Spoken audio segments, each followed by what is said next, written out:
কয়েকদিন ধরে আমার চ্যানেলে একটা কমেন্ট প্রায় আসছে যে দাদা আমরা ডিফেন্স চাকরির জন্য চেষ্টা করছি, বিএসএফ, সিআরপিএফ, এনি আদার্স, অথবা পুলিশের জন্য। কিন্তু সমস্যা একটাই, একটা ছেলেও এই কমেন্টটা করেছে, একটা মেয়েও এই কমেন্টটা করেছে, বলছে দাদা আমরা কথা বলতে পারি না।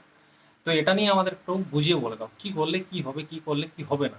তো তাদেরকে আমি বলতে চাই যে দেখো, যারা তোতরা কথা বলতে আটকায়, তাদের ক্ষেত্রে এই ব্যাপারটা মেডিকেলে প্রযোজ্য নয়, মানে মেডিকেলে অ্যালাউ তাদেরকে করবে না।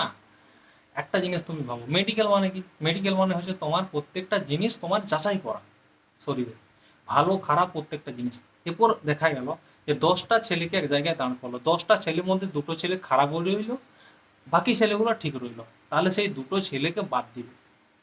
এরপর তারা যদি বলে যে স্যার আমাকে কেন বাদ দেওয়া হলো, আমি খুব গরিব, আমার একটা চাকরির প্রয়োজন আছে, তখন সেখানে স্যার বলবে তোমার এই সমস্যাটা, তার এই সমস্যাটা নেই, আমাদের কাছে ভালো লোকটাই দরকার, আমরা খারাপ মানে লোকটাকে রাখবো কেন?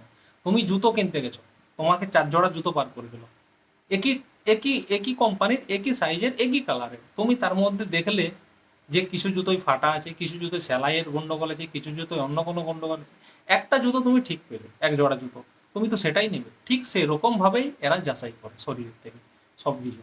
তো আশা করি কথাটা বুঝতে পেরেছো। চ্যানেলটা সাবস্ক্রাইব করে লাইক কমেন্ট করবে।